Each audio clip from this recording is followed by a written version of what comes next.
Halo, apa kabar semua? Kembali lagi dengan saya Soul Zero. Kali ini saya akan melanjutkan alur cerita Remember War of the Sun. Oke, langsung saja PW-kan posisi rebahan, siapkan earphone biar lebih smooth suaranya, pastikan jaringan stabil biar tidak buffering, dan intro dulu. Dan di sini Bin Ah menjadi pengacara Song Hayong, menjadi kemungkinan menang Namgyuman hampir 0%. 박검사, 이게 어떻게 된 일이야? 아휴, 이제서야 속이 좀 시원합니다.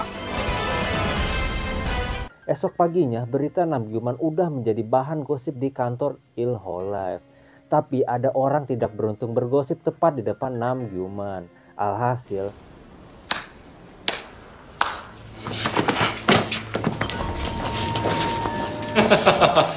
왜? Namgyuman menghajarnya.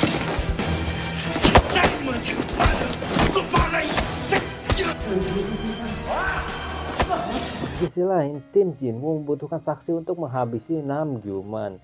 Jadi mereka pun berpikir bahwa Sobom pasti mau membantu mereka. Tapi saat mereka mencari Sobom, mereka tidak menemukannya dimanapun. 전원이 꺼져 있는 중이요.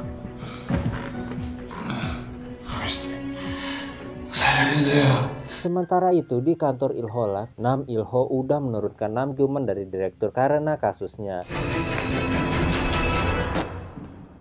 Setelah itu Hong Musuk menemui Kwak Hangso. Dan di sini Hong Musuk menyuruh Kwak Hangso untuk diam saja saat menjadi saksi nanti. Tiba-tiba scene berganti ke Sukyu yang menemui Namgyuman untuk mencari keberadaan Sobom karena Sukyu nggak bisa menghubunginya sama sekali. Tapi Namgyuman pun hanya memberitahu bahwa Sobom telah berada di Amerika. Di waktu yang sama, asisten Pak Do-ho mencoba menghubungi Sobom tapi dia tidak bisa sama sekali. Karena itu mereka pun mendapat kesimpulan bahwa Sobom pasti sudah dibunuh atau disekap oleh Namgyuman. Sontak Pak Do-ho pun langsung pergi melacaknya untuk mencari Sobom. 오랜만입니다 형님. 그러면 맨키로 이번은 최근이 참 찾아봐라. 그래서 한 30분만 기다리십시오. 커피는 돼. Malam pun tiba Namgyuman mengunjungi Sobom, tapi setelah Namgyuman keluar dari situ, Pak Do-ho tiba-tiba muncul sendirian. Karena itu Pak Do-ho langsung dikeroyok. Dengan kemampuan boxing yang dipunyanya, dia pun berhasil menghajar beberapa. Tapi karena jumlah mereka terlalu banyak, Pak Do-ho pun berhasil ditangkap. 내 전치 사주는 넘기겠다. Untungnya tiba-tiba pasukan almarhum Sukjo-il datang dan keadaan pun terbalik.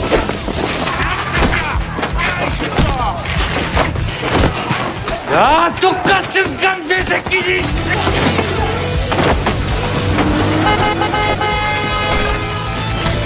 Dan Sobom pun berhasil diselamatkan. Di sisi lain, Hong Musuk memberi saran ke Namgyuman untuk menyelesaikan masalahnya hanya satu jalan, yaitu pura-pura meninggal. 하나 있긴 합니다. 저 우리 아버지 모르게 캘리포니아 골프 리조트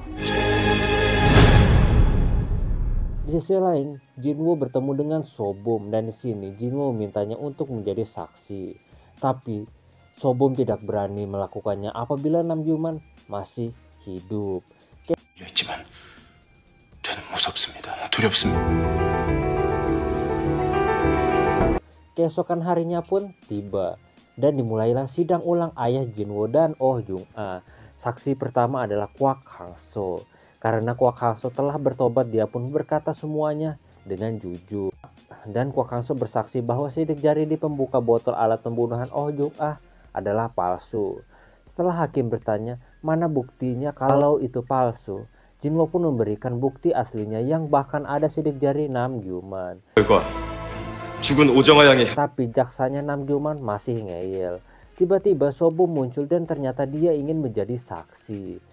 Dan dia pun menceritakan semua yang sebenarnya terjadi. Jadi Oh Jung-ah adalah penyanyi yang Sobom undang, tapi semua tidak berjalan dengan baik. Dan terjadilah pembunuhan itu. dan Sobum adalah orang yang membuat bukti palsu itu. Sidang pun selesai. Hakim pun memberi dakwaan bahwa ayah Jinwo tidak bersalah. 무죄를 선고한다. 그리고 사법부를 대신합니다.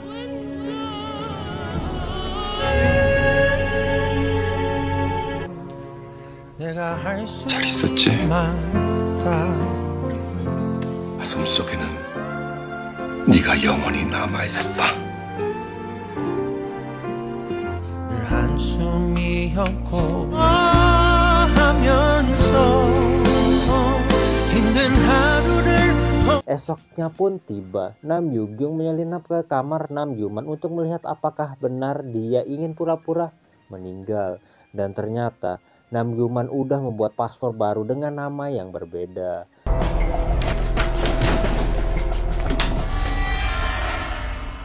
나한테 무슨 일을 벌이는 거야? 아빠가 알면 너.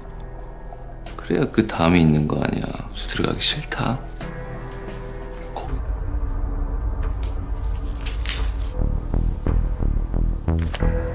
Mendengar hal itu, Nam Yugyung langsung syok. Di waktu yang sama, In-ah pergi ke kantor Ilho Life untuk menangkap Nam Yuman. Tapi ternyata dia tidak ada dimanapun. Untungnya Nam Yugyung bersedia memberitahu semua yang terjadi. 사죄의 의미야. 가족이 저지른 잘못에 대한. Karena itu, semua polisi pun membuat portal agar tidak ada seorang pun yang bisa keluar dari kota. Pencarian satu kota pun tidak bisa terelakkan. Tapi untungnya Jinwo berhasil menganalisis kemanakah Nam Yuman pergi. 여기만 사장님. 그지 새끼 이거 또 나타났어 이거. 너 오늘 아직 안 잤어. 나를 태워. 아이.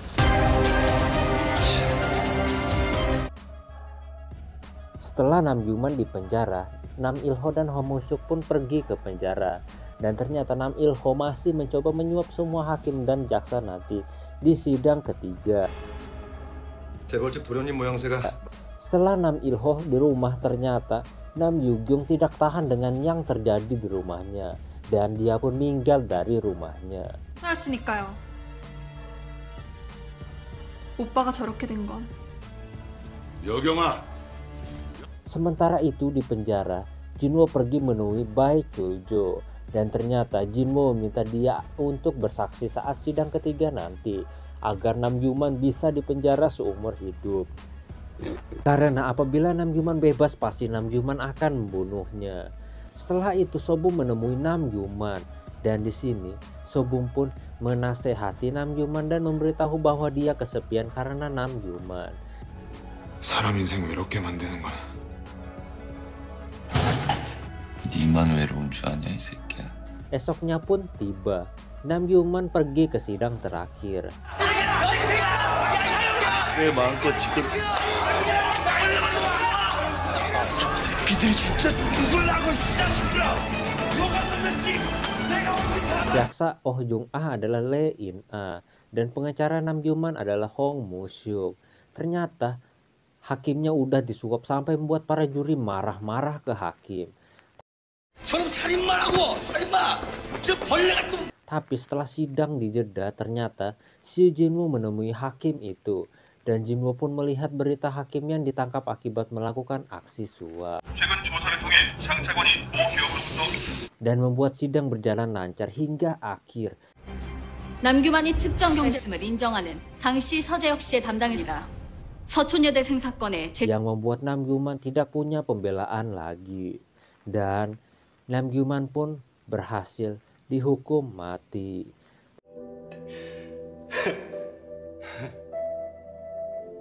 내가 사형이라고?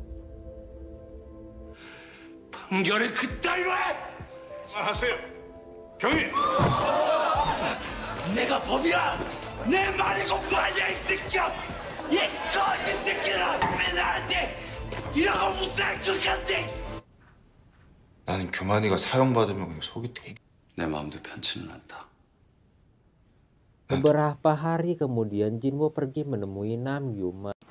Dan di sini Nam Yuman masih berpikir bahwa dia masih akan bebas dari penjara. hingga membuat Jinwoo kasihan kepadanya. 불쌍한 인생인 것 같다. 내가 보기엔 니들이 불쌍해!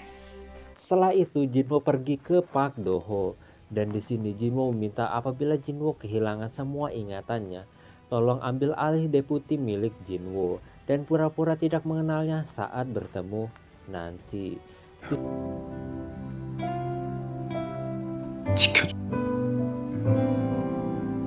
Di sisi lain, Nam Il-ho pergi menemui Nam Gyu-man dan ternyata grup Il-ho Life telah hancur sepenuhnya karena Nam Gyu-man dan karena prinsip Nam Il-ho yang akan membuang sesuatu yang telah tidak berguna, dan di sini Nam Il-ho telah membuang Nam Gyu-man.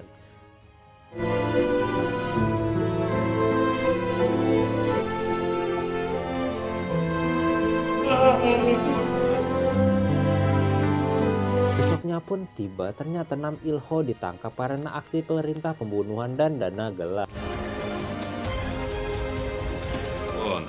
나란히 감옥에 넣어드린다고 했지. Di sisi lain, Nam Gyu-man meratapi nasibnya di penjara, dan karena tidak kuat menghadapi kenyataan, Nam Gyu-man pun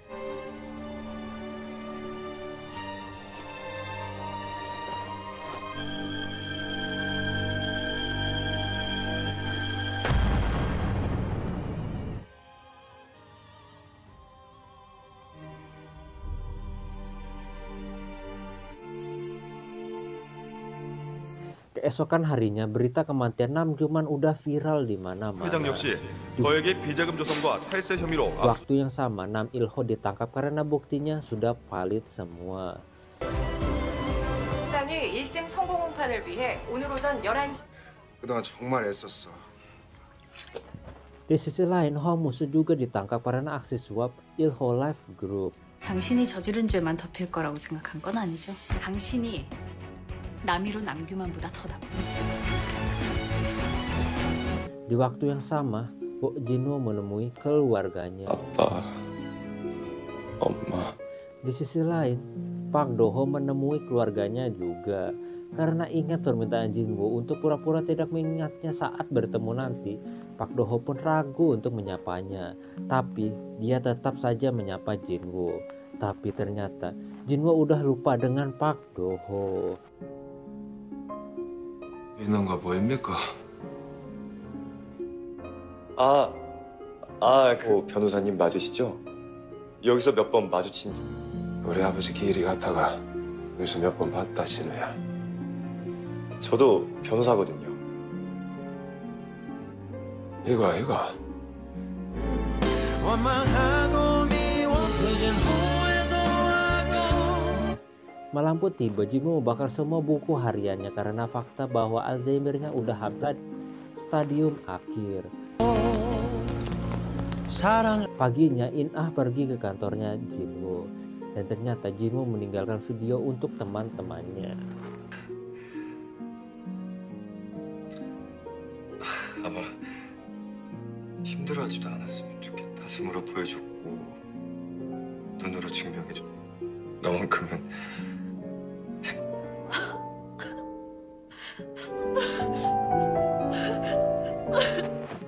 1 tahun telah berlalu. Kini Park Do-ho telah menjadi pengacara orang-orang bawah yang tidak bersalah. Tapi ternyata Jinwoo udah tidak diketahui 1 tahun terakhir. 분명 어딘가에서 Dan tim Jinwoo pun berakhir bahagia dengan kesederhanaan mereka. 염디야? Scene berganti ke Jinwoo yang menggantung kertas permohonan di pohon Natal. Tiba-tiba In-ah datang di belakangnya.